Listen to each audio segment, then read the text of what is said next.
ओम शांति। आवाज क्लियर है?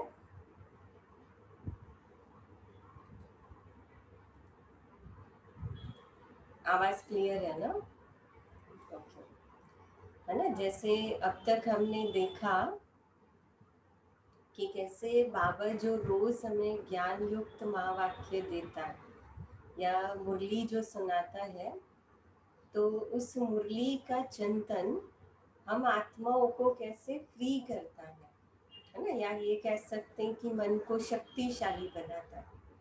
जैसे छोटा बच्चा जब जन्म लेता है तो उस छोटे बच्चे को, है ना, वही चीजें दी जाती है कि वो चीजें जो वो जल्दी हजम कर सकता हो, या ये कह सकते हैं कि सिर्फ हजम करे ऐसा नहीं, लेकिन हजम करने के साथ साथ उसके शरीर को जो तत्व पोषण देता हो। ऐसे ही आत्मा जो है वो इस शरीर के अंदर कहीं ना कहीं आत्मा पांच विकारों के वश होकर अभी कमजोर हो चुकी है ना। इसलिए हमने कैसे आगे के कोर्स में भी ये देखा कि बार बार जब निरंतर कोई ना कोई विकारों का प्रभाव आत्मा के ऊपर पड़ता है, तो जैसे कि शरीर में जैसे बीमारी हो, तो बीमारी कैसे शरीर को खोखला कर देती है, बिल्कुल वैसे ही आत्मा के अंदर की कमजोरियां आत्मा को खोखला करती है। और सबसे बड़ी आत्मा की कमजोरी कौन सी है? अब तक हमने जो कोर्स में बातें देखी मुरलियों में, उससे हमने क्या देखा? सबसे बड़ी आत्मा की कमजोरी कौन सी है? क्या कहेंगे, कौन सी है?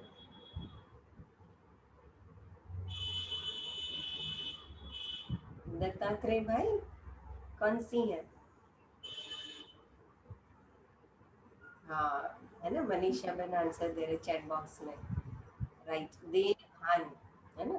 देह भान और देह अभिमान, है ना। तो देह भान वो शरीर का होता है ना। बाबा मुरलियों के अंदर जो कहता है ना देह भान, वो शरीर के लिए कहता है। तो शरीर का देह भान क्या होता है? शरीर से देह भान कैसे जुड़ा होगा? मतलब क्या क्या किसके ऊपर थॉट्स चलते तो हम कहेंगे देह भान है ना। जैसे मेरे शरीर का रंग रूप, धर्म, जाति, नाम, तो ये सब चीजें हैं, वो क्या है? देह भान, कि हम ये करें। और देह अभिमान जो है वो क्या होगा?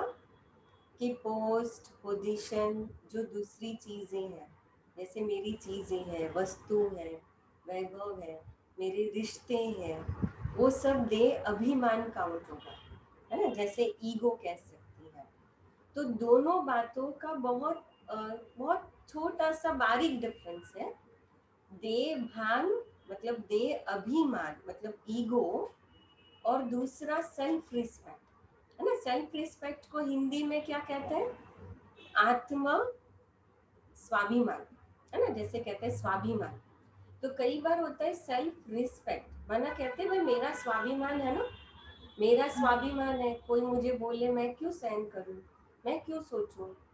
तो ये दोनों में चेक करने की जरूरत है कि ये मेरा ईगो है या ये मेरा स्वाभिमान है, माना ये मेरा सेल्फ रिस्पेक्ट है।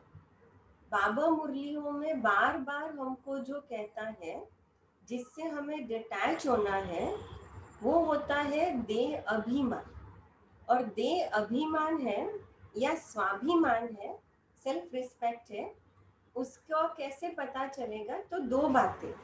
एक क्या होगा, जब भी मेरे अंदर ईगो होगा तो मुझे कुछ साबित करने की कोशिश होगी, किसी के ऊपर हावी होने की कोशिश होगी, या फिर अपने आप को भी मुझे ऐसे लगेगा जैसे कि मुझे ये जकड़ के रखा है ना, कि मुझे ये चीज छोड़नी नहीं है। मतलब कहीं ये कह सकते हैं, हाँ, इनसिक्योरिटी की फीलिंग आएगी कि मेरा कुछ छूट नहीं जाए, मेरा क्यों चला जाए। तो वो क्या हो जाएगा, अगर ये भाव है किसी चीज में, तो वो हो जाएगा देह अभिमान, वो हो जाएगा, है ना। लेकिन सेल्फ रिस्पेक्ट जहाँ होगा, वहां पर मेरा मन, कोई मुझे कह रहा है, मुझे समझो थोड़ा ये बुरा भी लग रहा है, मैं सहन भी कर रही हूँ, लेकिन मेरा सेल्फ रिस्पेक्ट है, तो मुझे क्या होगा, सेल्फ रिस्पेक्ट होगा, तो मुझे बुरा नहीं लगेगा, मतलब कैसे हर्ट नहीं होगा। दूसरी बात, मुझे मेरे मन में मुझे अपने आप पर विश्वास होगा, फेथ होगा, विश्वास होगा कि नहीं, मैं सच्ची हूँ, मैं राइट हूँ, तो मुझे किसी के आगे झुकने की जरूरत नहीं है ना। वो जो बोल रहे वो उनकी सोच है ना, मैं उनको क्यों अपने मन पर लूं, मैं उनके बारे में क्यों सोचूं। तो कहने का भाव ये कह सकते हम कि ये जो स्वाभिमान है, इसे बाबा हमेशा कहता है आत्म अभिमानी स्थिति, है ना। आज हम विशेष मुरली के अंदर यही बात सुनेंगे। आज बाबा ने मुरली के अंदर ये चीज बहुत अच्छे से पक्की की है, जिसको हमें बहुत अच्छे से समझना है ना। ये मैं आपको इसलिए सुना रही थी ये डिफरेंस, कि स्वाभिमान और देह अभिमान का डिफरेंस हमें इसलिए समझना है, क्योंकि बाबा मुरली के अंदर बार बार हमें इसके लिए शिक्षा देता है। हम अपने अंदर सूक्ष्म विकारों के ऊपर हम तभी जीत प्राप्त कर सकते, आवाज नहीं, जूम नहीं चालू, तभी हम जीत प्राप्त कर सकते हैं कि जब हम अपने अंदर कहीं ना कहीं स्वाभिमान या आत्म अभिमानी स्थिति को पक्की करेंगे। इसलिए आज की मुरली का सार ही है ना, जो बाबा ने कहा कि मीठे बच्चे आत्म अभिमानी होकर बैठो, अंदर घोटते रहो मैं आत्मा, है ना। क्यों बार बार जरूरत है मैं आत्मा हूँ ये पक्का करने की। देही अभिमानी बनो। अब यहाँ पर आप गौर करना वर्ड जो देही अभिमानी, तो देही का मतलब होता है आत्मा, देही अभिमानी बनो, सच्चा चार्ट रखो, तो समझदार बनते जाएंगे, बहुत फायदा होगा। कितनी वंडरफुल बात है ना।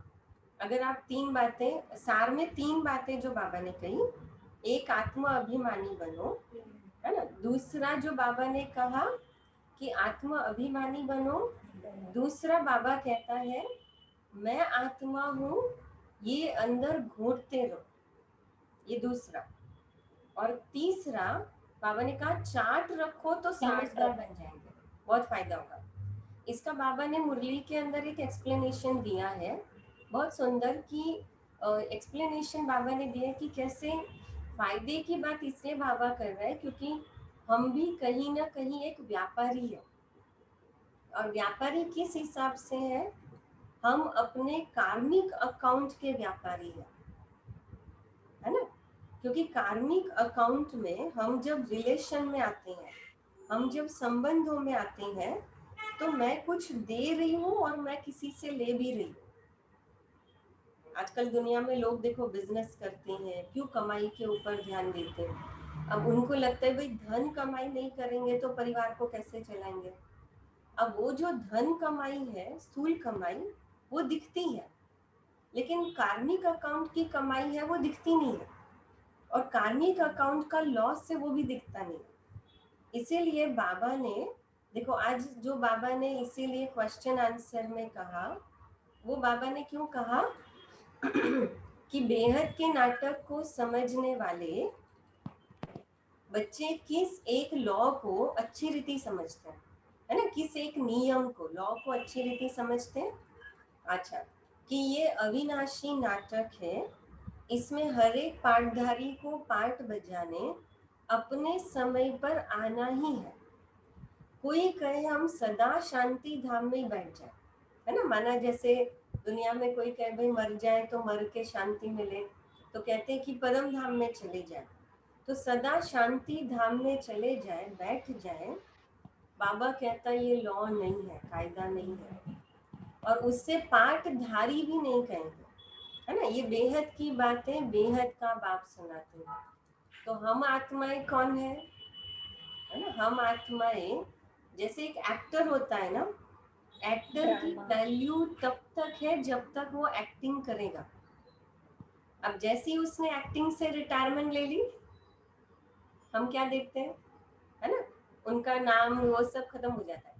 हाँ, एक एक उन्होंने एक्टिंग के समय पे जो अच्छी एक्टिंग की होगी, अच्छी फिल्में बनाई होगी, तो एक वैल्यू रहती है उनके अंदर, जो एक टैलेंट है उसकी, है ना। लेकिन उनके जो नाम है, या उनको अभी कोई उनको साइन नहीं करेगा, क्योंकि उनके अंदर का वो टैलेंट है, लेकिन टैलेंट कमाई नहीं दे सकता अभी, है ना।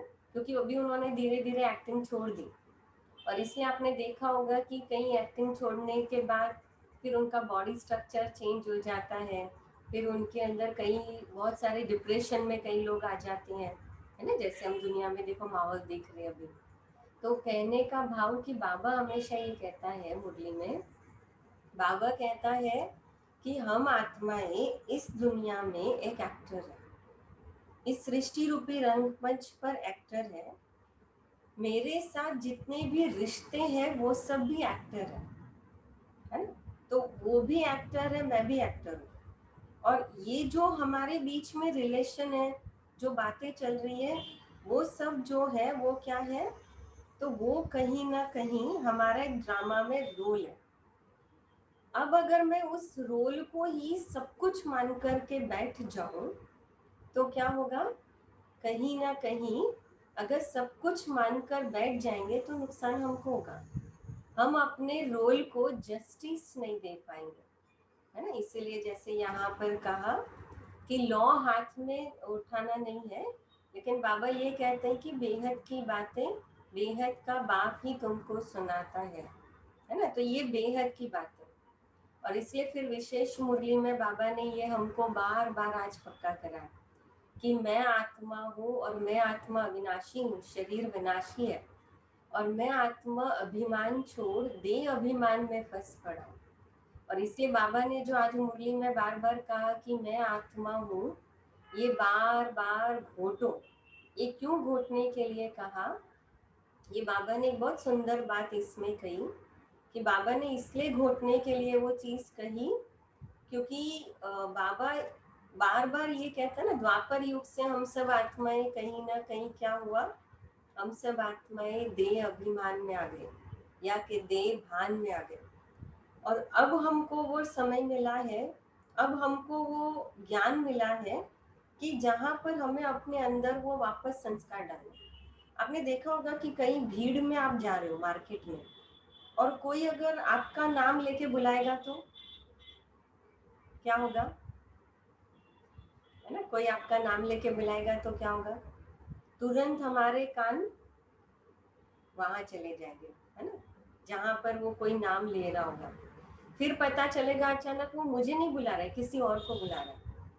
लेकिन इतनी सारी मार्केट में आवाज होते हुए मेरे कान उधर चले गए, क्यों चले गए, क्योंकि मेरे अंदर वो कॉन्शियस है कि ये मेरा नाम है, ये मेरा रूप है, ये मेरा है। और वो नाम हम इतना सुन रहे, इतना सुन रहे कि वो इतना कॉन्शियस हो गया। और इसीलिए परमात्मा हमें बार बार कहता है कि मैं आत्मा हूँ, ये चिंतन जरूरी है। एक बहुत सुंदर अभ्यास बताते हैं, जैसे बाबा ने आज मुरली के अंदर भी बार बार ये चीज कही कि मैं आत्मा हूँ और मैं शरीर नहीं हूँ, मैं शरीर विनाशी है। और बाबा ने कहा इसका चार्ट रखो कि पूरे दिन भर के अंदर कितनी बार मुझे बार बार ये चीज याद आती है। मैंने याद किया कि मैं आत्मा हूँ, खाते हुए, बैठते हुए, उठते हुए। क्यों, क्योंकि आपने देखा होगा कि, है ना, एक बहुत कहानी बताती कि एक बार एक छोटा सा बच्चा अपने पिता के साथ एक मेले में जाता है। जब वो एक मेले में जाता है तो जहाँ पे आपने देखा होगा कई बार एक जुलूस निकलता है, और वो जुलूस के अंदर बहुत सारे अलग अलग प्रकार के टेडी बेयर होते हैं। कई बार कोई जानवर बना होता है, देखा ना। कई बार कोई जैसे चाइनीज वो जो प्रोसेशन होता है उसमें अंदर नहीं कोई बनता है, अ, कोई ड्रैगन बनता है, कोई क्या बनता है, कोई मिकी माउस बनता है। तो उसी प्रकार कहते हैं कि उस जुलूस के अंदर एक बहुत बड़ा गोरिल्ला बना हुआ था, है ना, ड्रैगन बना हुआ। और उसमें एक छोटा बच्चा जो पापा के साथ गया है, जैसे वो गोरिल्ला उसके पास आता है, वो बच्चा डर जाता है, क्योंकि वो बच्चे के पास इतना बड़ा कोई टेडी बेयर आके खड़ा हो गया है, और वो इतना डर जाता है कि वो पापा को लिपट लेता है ना, पकड़ लेता हो, थोड़ा रोने लगता है। तो वो जो टेडी बेयर के अंदर, वो जो ड्रैगन के अंदर वो जो व्यक्ति था वो समझ गया।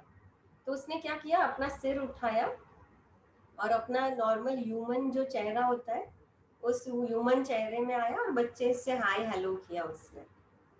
अब जैसे ही वो बच्चे से हाय हेलो किया, वो बच्चा रोना बंद हो गया और फिर उसने वापस वो टेडी बेयर का वो जो मुखौटा था वो पहन लिया और अब उसने बच्चे से हाय किया, तो वो बच्चा भी वो उनसे हाय कर रहा है। क्यों? वो बच्चे का जो डर था ना वो कैसे खत्म हो गया? क्यों खत्म हो गया वो बच्चे का डर? क्यों खत्म हो गया? हाँ जी क्योंकि नंदन। अपना असली असली रूप दिखाया उसने, वो निकाल कर उसने अपना फेस दिखाया। हाँ, यस, है ना। उसने उसे पहचान लिया। हाँ राइट गीता बहन, क्योंकि उसने पहचान लिया। और सबसे बड़ी बात ये है कि वो बच्चे को ये समझ मिल गई कि इतना बड़ा जो एक रूप है, सामने जो एक रूप है, एक्चुअली वो सिर्फ एक रूप है, लेकिन असल में इंसान अंदर जो है वो मेरे पापा जैसा ही है, नॉर्मल लोगों को देख रहा है वैसे ही है। और दूसरी बात कि वो इंसान ने बच्चे को कंफर्टेबल किया, है ना, हाय हेलो किया। और इसलिए जब वापस उसने वो मुखौटा पहना तो बच्चे का डर निकल गया। सेम वे हम आत्माएं अपने आप को शरीर समझते समझते समझते कहीं ना कहीं क्या हुआ, हमने हर एक व्यक्ति को संबंधों से देखना शुरू कर दिया। ये मेरा ही बच्चा है, ये मेरी ही माँ, ये मेरा ही परिवार है, ये मेरी ही पोस्ट है। ये सब मुखौटे हैं और इसीलिए हम उस मुखौटे को उतारते नहीं है, हम उसी मुखौटे से सबको देख रहे हैं। और इसीलिए जब वास्तविक पहचान हमको मिलती है, जैसे उस बच्चे का डर खत्म हो गया, उसी प्रकार इसलिए बाबा हमको बार बार ये कहता है कि आत्मा समझो, इस शरीर के इस मुखौटे को निकालो। इसलिए बाबा ने देखो धारणा के लिए सार में कहा, यथार्थ रीति याद करना, है ना। यथार्थ रीति का मतलब क्या होता है? यथार्थ रीति मतलब, हाँ, हमेशा बाप को याद करना, आत्म अभिमानी बनने की मेहनत करनी, सच्चाई से चार्ट रखना, इसमें बहुत फायदा है। तो यथार्थ रीति बाप को याद करना, उसका मतलब है वो जो है जैसा है। मैं आत्मा पॉइंट ऑफ लाइट हूँ, शिव बाबा भी पॉइंट ऑफ लाइट है। जब मैं उसको पॉइंट ऑफ लाइट के रूप में देखती हूँ तो ये यथार्थ रीति पहचान है। अच्छा, दूसरा इसलिए बाबा ने कहा सबसे बड़ा दुख देने वाला ये विकार है ना, काम विकार माना, या बाबा काम विकार माना बॉडी कॉन्शियस कहता है कि बॉडी कॉन्शियस है, इस पर योग बल से विजय प्राप्त कर पतित से पावन बनना है और बाकी किन्हीं भी बातों से तुम्हारा कनेक्शन नहीं है। और आज बहुत अच्छा वरदान है, आज हम वरदान के ऊपर बहुत अच्छा सा योग करने वाले, प्रैक्टिस करने वाले। बाबा ने आज बहुत सुंदर ड्रेस दी है, शॉपिंग करने जाते हैं ना हम लोग, बाबा ने लॉकडाउन की ड्रेस दी है। अच्छा, लेकिन बाबा ने पतित पावन कहा कि बाबा पतित पावन है। आज सुबह मैं आशा दीदी की मुरली सुन रही थी ना, उसमें बहुत अच्छा दीदी ने एक स्पष्टीकरण दिया कि पावन, पावन बनना, जैसे आत्मा बाबा का टाइटल है कि बाबा हमको पतित से पावन बनाता, तो पावन बनना और पवित्र बनना दोनों में क्या फर्क है? पावन और पवित्र दोनों में क्या अंतर है ना? जिन्होंने मुरली नहीं सुनी है या नहीं सुना है वो बताए। बाबा हमेशा मुरलियों में कहता है कि मैं आत्माओं को पावन बनाने आया हूँ, है ना। बाबा हमेशा कहता है, बाबा का टाइटल है पतित पावन, और हम कहते हैं कि मैं आत्मा पवित्र स्वरूप हूँ, है ना। बाबा पवित्रता का सागर है, लेकिन बाबा आत्मा को पावन बनाने आया। तो दीदी ने बहुत अच्छा एक एग्जाम्पल दिया कि दीदी ने कहा कि कैसे पावन का अर्थ होता है कि जहाँ पर पावन माना आत्मा के अंदर पवित्रता के साथ दिव्यता भी है। और इसलिए सतयुग और त्रेता में सतयुग की आत्माएं जो है देवी देवताओं की आत्माएं, तो वो पावन आत्माएं हैं।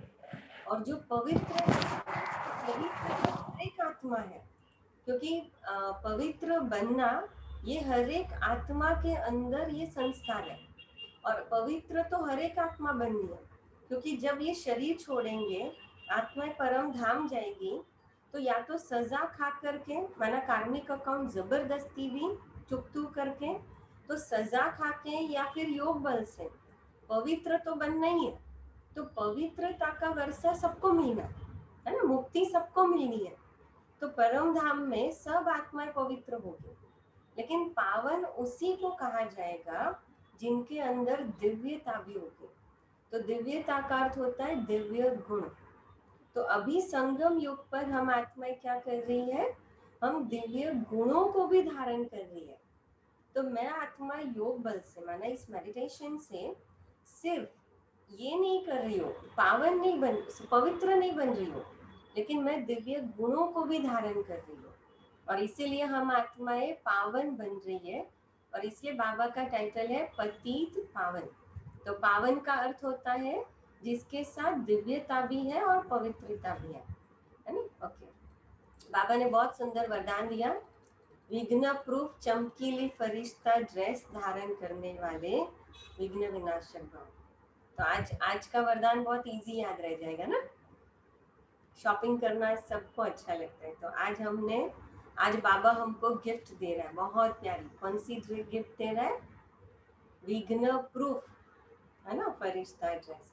अच्छा, बाबा स्पष्टीकरण, स्व के प्रति और सर्व के प्रति सदा विघ्न विनाशक बनने के लिए क्वेश्चन मार्क को विदाई देना और फुल स्टॉप द्वारा सर्व शक्तियों का फुल स्टॉप जमा करना, है।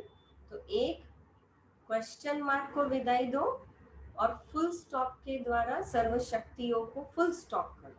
फुल स्टॉप, है ना, क्वेश्चन मार्क खत्म हो, फुल स्टॉप के द्वारा फुल स्टॉप।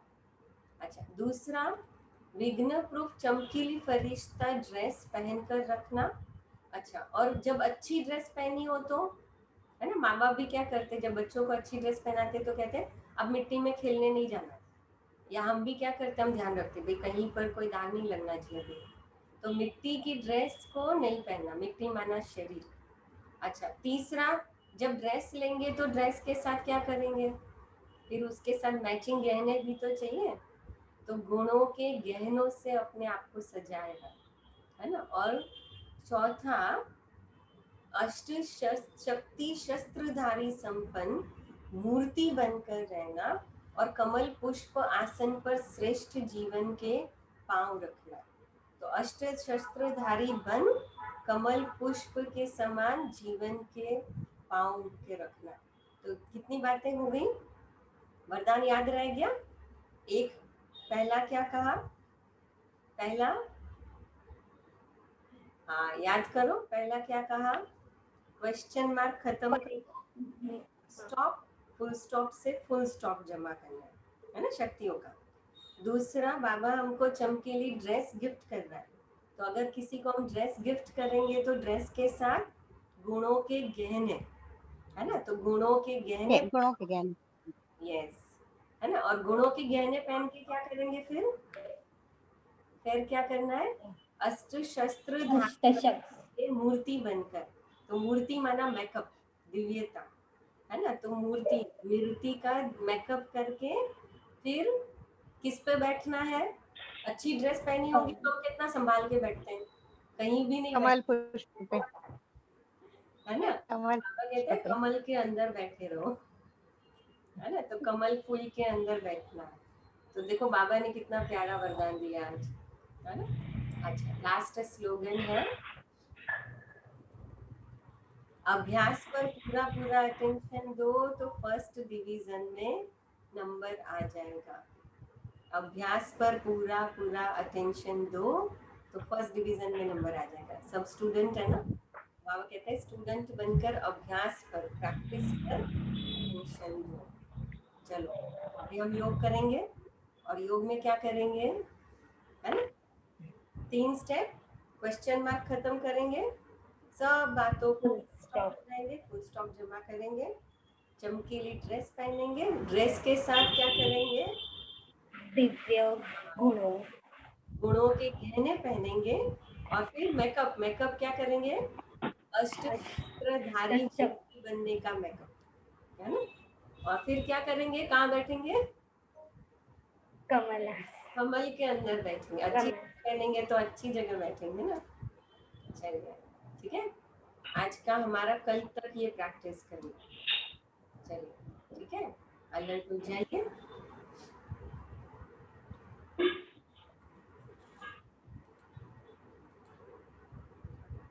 महसूस करिए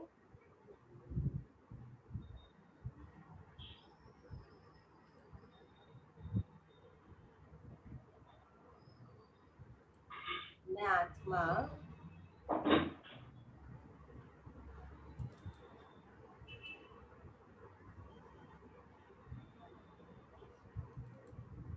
इस शरीर के अंदर विराजमान एक बहुत सुंदर आत्मा है।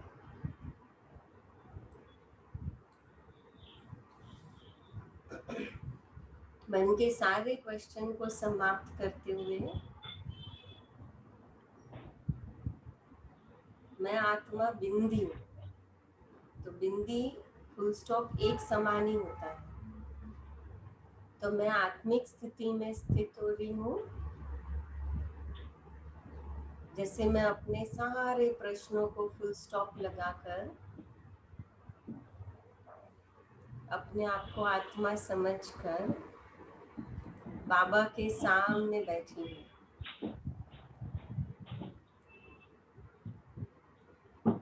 और जैसे ही बाबा के सामने मैं आत्मा बैठती हूँ, मुझे आत्मा के अंदर से सर्व कमजोरियां खत्म हो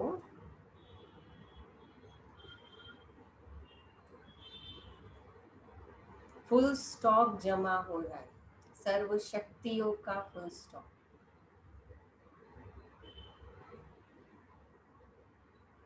अब धीरे धीरे मैं आत्मा परम धाम से फरिश्ते स्वरूप में अपने आप को देखूं। बाबा मुझे बहुत सुंदर गिफ्ट दे रहा है।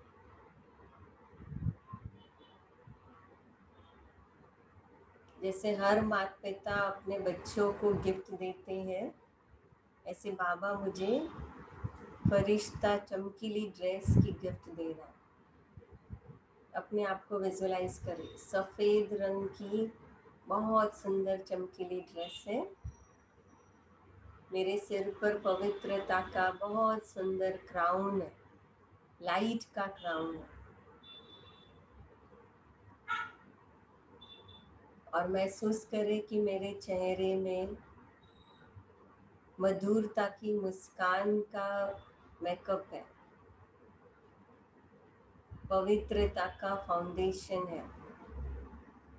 हाथों में पवित्रता के कंगन है। भ्रुकुटी में मैं आत्मा हूँ, इस स्मृति की बिंदी है। तो ऐसे गुणों से सजाए, गहनों से सजाए हो रहे हैं। गले में गुणों की बाबा के स्वमान की माला है।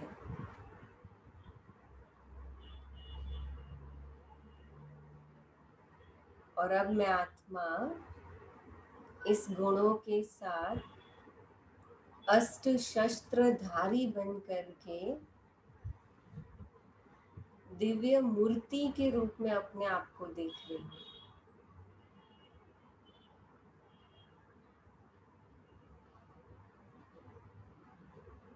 जैसे लक्ष्मी को कमल फूल के समान अंदर बैठा हुआ दिखाते, बिल्कुल वैसे ही मैं आत्मा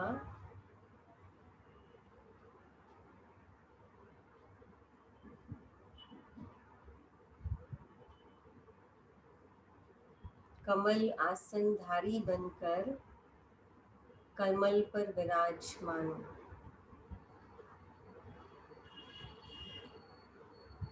अब कुछ सेकंड के लिए अपनी आंखें बंद करें और बिल्कुल इसी चित्र को अपने आप को देखें।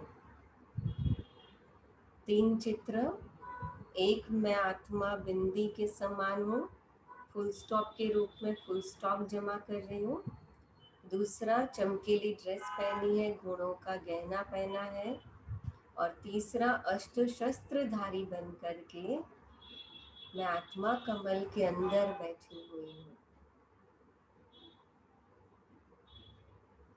और स्लोगन का अभ्यास, जितना अभ्यास बार बार करूंगी हम फर्स्ट डिवीजन में आएंगे।